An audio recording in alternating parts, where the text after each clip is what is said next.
l'Astra Militarum est la principale force militaire de l'Imperium. Bien qu'individuellement, les soldats et les chars de la garde impériale soient surclassés par leurs homologues adverses en termes de force brute ou de prouesse technologique, ils compensent ces désavantages par le nombre.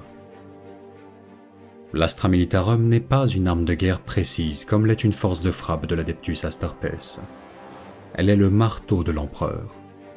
C'est un instrument de destruction pesant, utilisé pour anéantir l'ennemi au cours de longues campagnes. Ces conflits peuvent durer des décennies, voire des siècles. Cependant, les maîtres de l'Astra Militarum n'hésitent jamais à avoir recours à de telles guerres d'usure. D'une certaine manière, c'est même devenu la marque de fabrique de la garde impériale.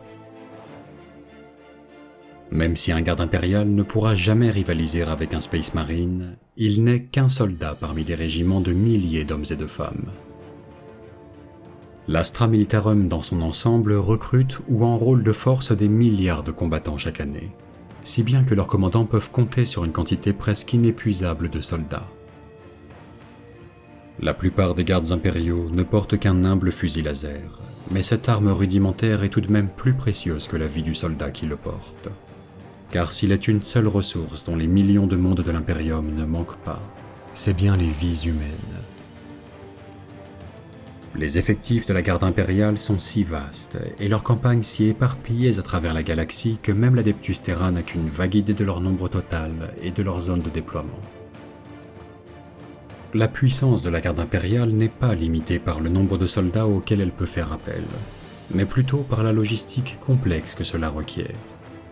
Si bien qu'une fois un conflit terminé, les régiments impliqués sont souvent abandonnés sur place, oubliés pendant des années, voire des décennies.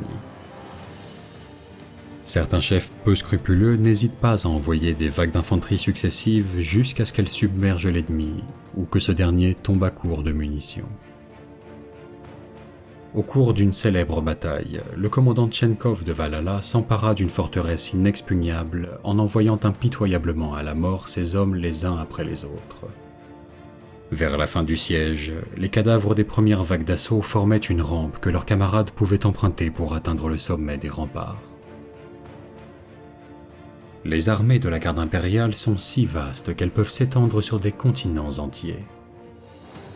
Afin de garder le contrôle de telles forces, la garde impériale est dotée d'une solide chaîne de commandement qui assure la bonne exécution des ordres et le respect des plans. Au sommet de la chaîne, les officiers supérieurs établissent les stratégies qui seront relayées par différents échelons d'officiers subalternes jusqu'aux escouades de garde.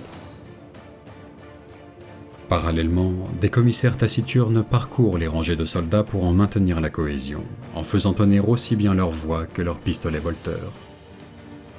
Ce sont des individus impitoyables, voire cruels, mais leur éloquence est incontestable.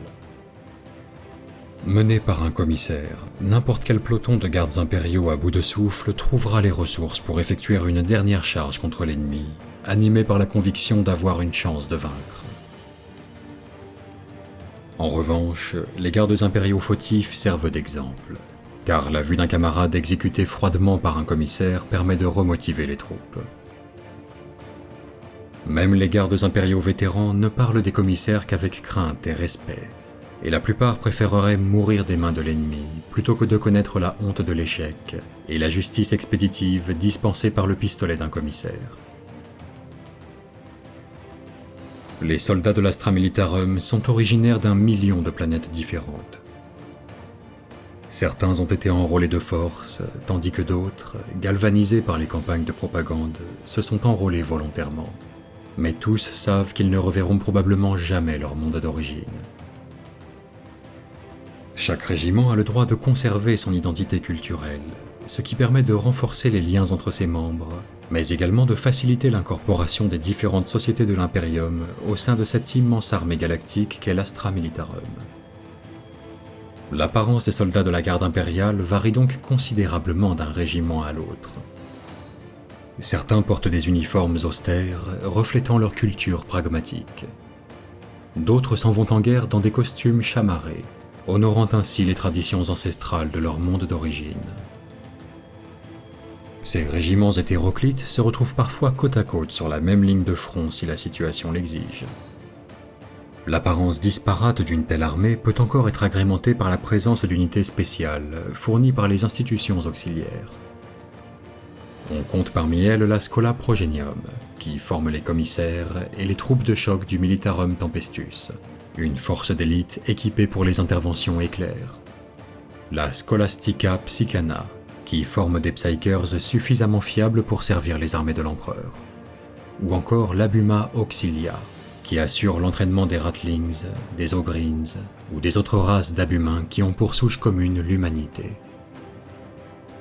Ils sont également rejoints par des éléments d'autres institutions de l'Imperium, comme des prêtres du Ministerum qui s'assurent du bien-être spirituel des troupes, ou encore des technogures de l'Adeptus Mechanicus qui entretiennent les parcs de véhicules de la garde impériale. La structure verticale et les ramifications complexes de l'Astra Militarum en font la colonne vertébrale de l'Imperium. C'est elle et elle seule qui lui permet de se tenir debout face à ses ennemis,